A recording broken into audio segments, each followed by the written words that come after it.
ओम शांति। ओम शांति।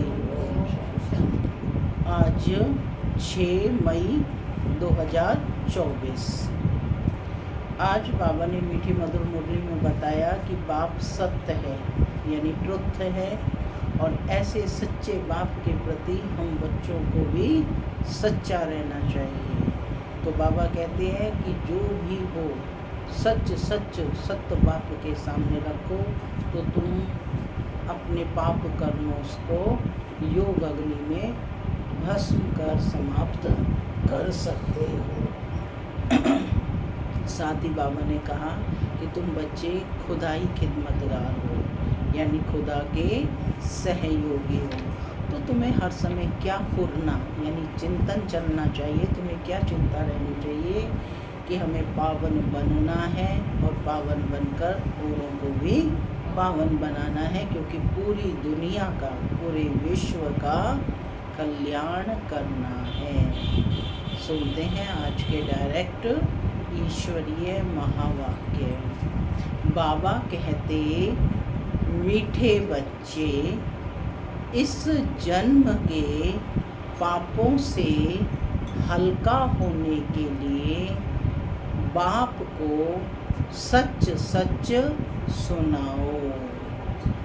इस जन्म के पापों से हल्का होने के लिए बाप को सच सच सुनाओ, और पिछले जन्मों के विकर्मों को योग अग्नि से समाप्त करो। कैसे समाप्त करेंगे? योग अग्नि से, याद अग्नि का कार्य करेंगे। पिछले जन्मों के विकर्मों को योग अग्नि से समाप्त करो। आज की मुरली से प्रश्न है, खुदाई खिदमतगार बनने के लिए, खुदाई खिदमतगार बनने के लिए कौन सी एक चिंता यानी फुरना चाहिए? कौन सी चिंता चाहिए? कौन सा फुरना चाहिए?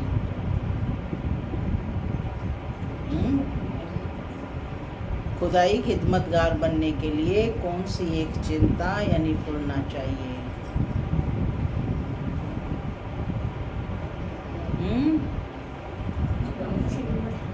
श्रीमत पर चलनी है। और थोड़ा सा सोचा भी करो, बस वही एक उत्तर, श्रीमत पर चल। हाँ, पढ़ाई पर पूरा ध्यान देना है। और बोलो। सुनते हैं बाबा का उत्तर। बाबा कहते, हमें याद की यात्रा में रहकर पावन जरूर बनना है। पावन बनने का फुरना चाहिए। मेहनत तो इसी में है ना, तो फुरना इसी में चाहिए। यही मुख्य सब्जेक्ट है। जो बच्चे पावन बनते हैं वही बाप के खिदमतगार बन सकते हैं, माने बाप के सहयोगी बन सकते हैं। बाप अकेला क्या करेगा? इसलिए बच्चों को श्रीमत पर अपने ही योग बल से विश्व को पावन बनाकर पावन राजधानी बनानी है। पहले स्वयं को पावन बनाना है। ओम शांति। यह तो ज़रूर बच्चे समझते हैं कि हम बाबा के पास जाते हैं रिफ्रेश होने के लिए। वहाँ सेंटर्स पर जब जाते हैं तो ऐसे नहीं समझ सकते। तुम बच्चों की बुद्धि में है कि बाबा मधुबन में है, तो इसलिए कहा जाता है ना, मधुबन जा रहे हैं रिफ्रेश होने के लिए। बाप की मुरली चलती ही है बच्चों के लिए। बच्चे समझेंगे हम जाते हैं मधुबन में मुरली सुनने। मुरली अक्षर श्री कृष्ण के लिए समझ लिया है, तो वही सोचते ना कि मुरली माना श्री कृष्ण ने मुरली बजाई। मुरली का अर्थ और कोई नहीं है। तुम बच्चों को अच्छी तरह से समझ आई है ना? अब समझ में आई है, ये किसी काठ की मुरली की बात नहीं है, बल्कि मुरली क्या है? क्या है मुरली? ईश्वरीय महावाक्य। मुरली का अर्थ और कोई और नहीं है। तुम बच्चों को अब अच्छी तरह से समझ आई है ना। बाप ने समझाया है और तुम फील करते हो। बरोबर हम बहुत बेसमझ बन पड़े थे। ऐसे कोई भी अपने को समझते नहीं हैं। यहाँ जब आते हैं तब निश्चय बुद्धि होते हैं। बरोबर हम बहुत बेसमझ बन गए थे। तुम सतयुग में कितने समझदार विश्व के मालिक थे। कोई मूर्ख थोड़े ही विश्व के मालिक बन सकते हैं। यह लक्ष्मी नारायण विश्व के मालिक थे, इतने समझदार थे, तब तो भक्ति मार्ग में पूजे जाते हैं। जड़ चित्र कुछ बोल तो नहीं सकते। शिव बाबा की पूजा करते हैं, वह कुछ बोलते हैं क्या? शिव बाबा एक ही बार आकर बोलते हैं। पूजा करने वालों को भी पता नहीं है कि ये ज्ञान सुनाने वाला बाप है या श्री। तो बाबा कहते हैं कि श्री कृष्ण के लिए समझते हैं। वो लोग श्री कृष्ण के लिए समझते हैं कि उसने मुरली बजाई। जिसकी पूजा करते उनके ऑक्यूपेशन को बाबा कहते बिल्कुल नहीं जानते। तो यह पूजा आदि निष्फल ही हो जाएगी। जो पता ही नहीं है ना, तो फिर कैसे हो जाएगी? निष्फल ही हो जाएगी जब तक बाप आए। तुम बच्चों में कईयों ने वेद शास्त्र आदि कुछ भी पढ़े नहीं हैं। अब तुम्हें एक सत्य बाप आकर पढ़ा रहे हैं। तुम समझते हो कि बरोबर सच्चा पढ़ाने वाला एक ही बाप है। बाप को कहा ही जाता है सत्य। क्या कहा जाता है बाप को? सत्य, यानी ट्रुथ कहा जाता है। नर से नारायण बनने की सच्ची कथा सुनाते हैं। अब नर से नारायण बनना है। अर्थ तो ठीक है, नर से नारायण बनने की सच्ची कथा सुनाते हैं। बाबा कह रहे हैं ये अर्थ तो ठीक है, सत्य बाप आते हैं, अब नर से नारायण बनना है तो जरूर सतयुग स्थापन करेंगे ना। नारायण कहाँ है? सतयुग में है। तो बाबा कह रहे हैं कि जरूर सतयुग स्थापन करेंगे ना। पुरानी दुनिया कलयुग थोड़े ही बनेगी। कथा सुनने समय यह कोई को बुद्धि में नहीं होता है कि हम नर से नारायण बनेंगे। अभी तुमको नर से नारायण बनने का राजयोग सिखलाते हैं। यह भी कोई नई बात नहीं। बाप कहते हैं मैं कल्प कल्प आकर समझाता हूँ कि कुछ नया नहीं कर रहा हूँ, हर कल्प में ऐसे किया है। तो कहते कल्प कल्प आकर समझाता हूँ। युगे युगे कैसे आऊँगा? ब्रह्मा का चित्र दिखाकर तुम समझा सकते हो कि यह रथ है। यह क्या है?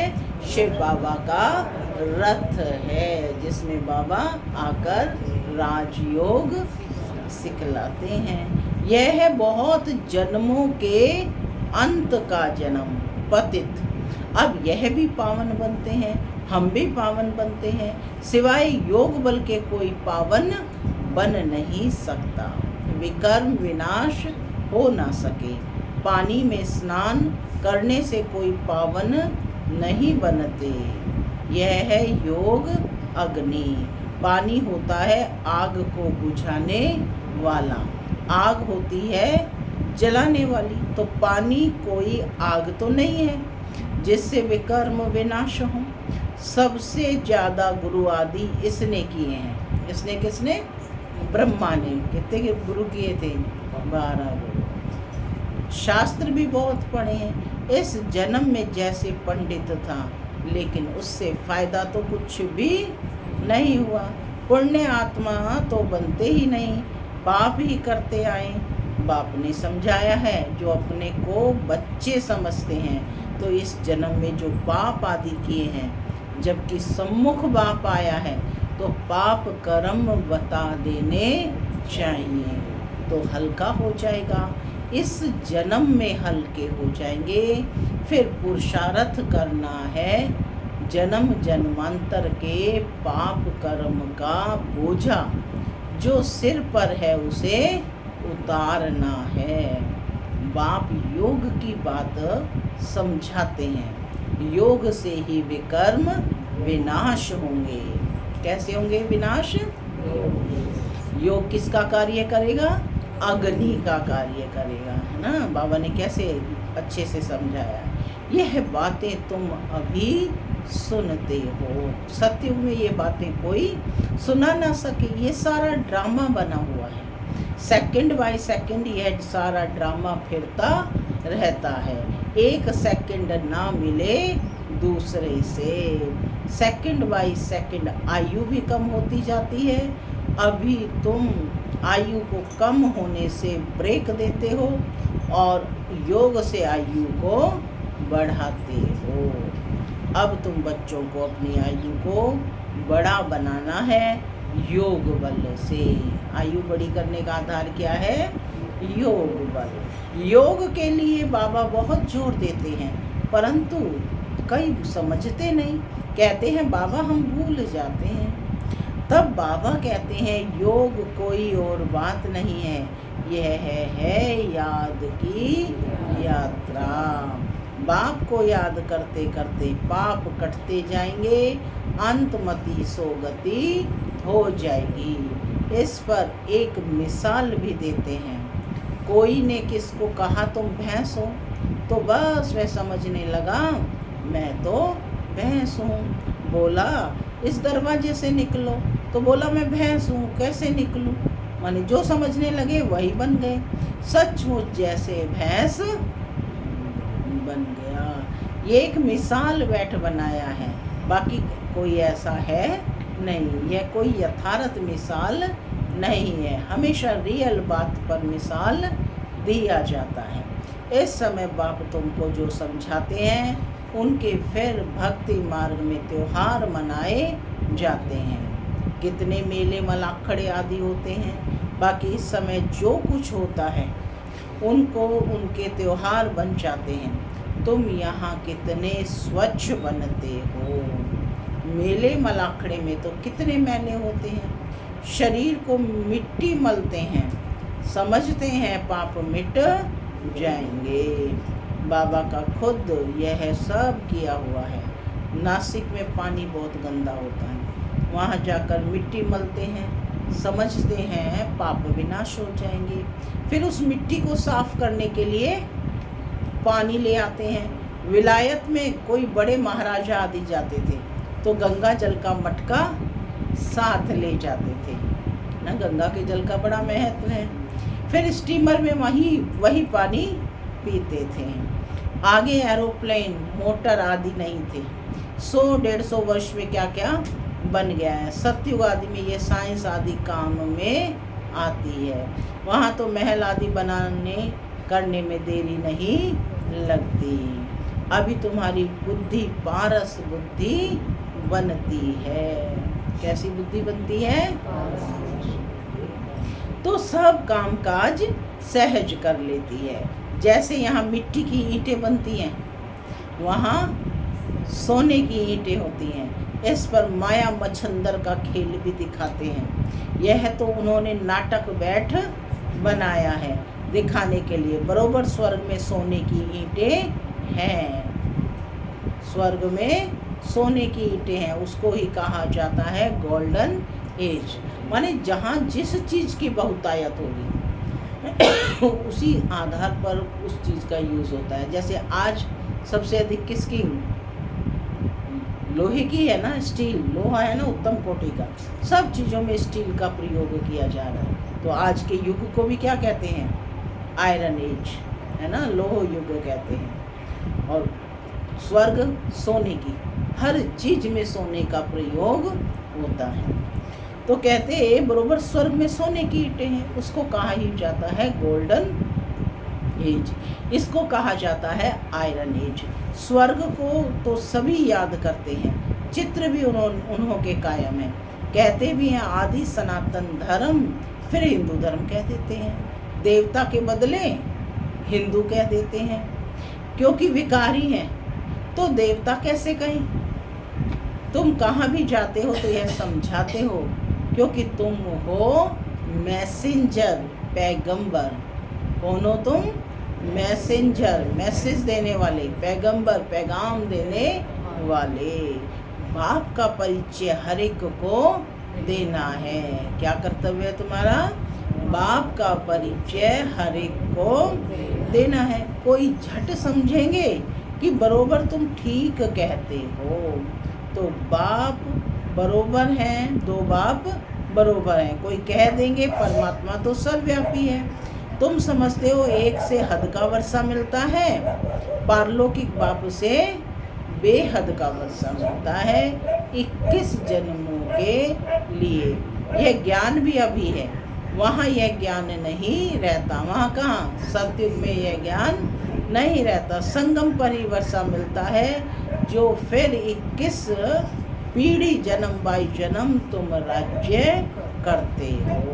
तुम सारे विश्व के मालिक बनते हो, यह तुमको अभी मालूम पड़ा है। जो पक्के निश्चय बुद्धि हैं उनको कोई संशय उठाने की बात ही नहीं। बेहद के बाप से बेहद का वर्षा मिलता है। शिव बाबा आएंगे तो ज़रूर कुछ वर्षा देते होंगे। इसलिए बाबा कहते हैं कि यह बैज बहुत अच्छा है। बैज लगाया है सभी ने रेगुलर? आपका बैज कहाँ? भूल गए। बाबा कहते हैं ना ये तो बाबा कहते हैं इसे सदा कर, यह बैज बहुत अच्छा है, इसे सदा लगा कर रखना है। घर घर में मैसेज देना है, फिर कोई माने या ना माने, मैंने बैज लगा होगा, आप यूनिफॉर्म में होंगे तो अलग पहचाने जाएंगे ना।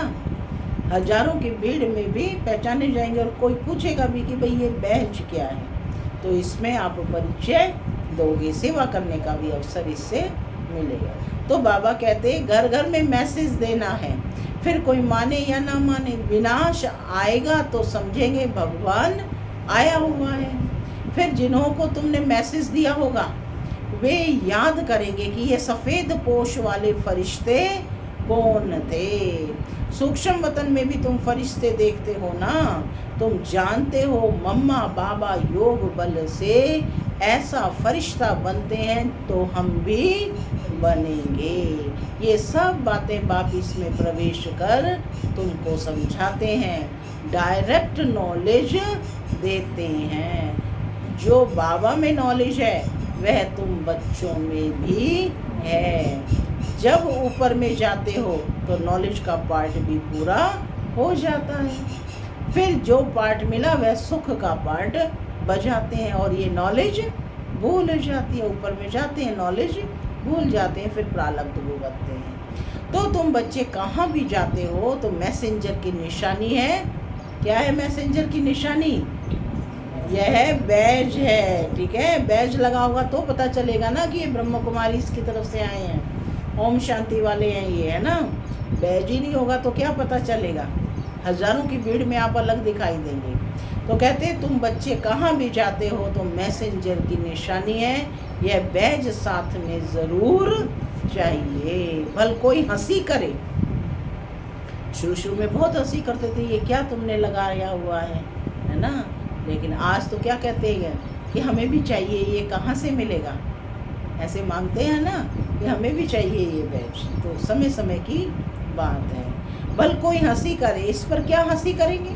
तुम तो यथार्थ बात सुनाते हो। परमात्मा का परिचय है, वही उसी का ही बैज लगाया है कि परमात्मा बिंदु रूप ज्योति स्वरूप है, वो ज्ञान का सागर है ना। उसके कर्तव्य है, पीछे लक्ष्मी नारायण दिखाया है, ब्रह्मा विष्णु शंकर दिखाए हैं।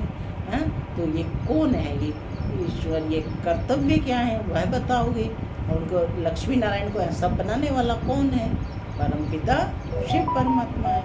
तो बाबा कहते हैं इस बैज से ही तुम नॉलेज दे सकते हो। तो तुम कहाँ भी जाते हो तो मैसेंजर की निशानी है, ये बैज सदा साथ में जरूर चाहिए। भल कोई हंसी करे, इस पर क्या हंसी करेंगे, तुम तो यथार्थ बात सुनाते हो। यह बेहद का बाप है, उनका नाम है शिव बाबा।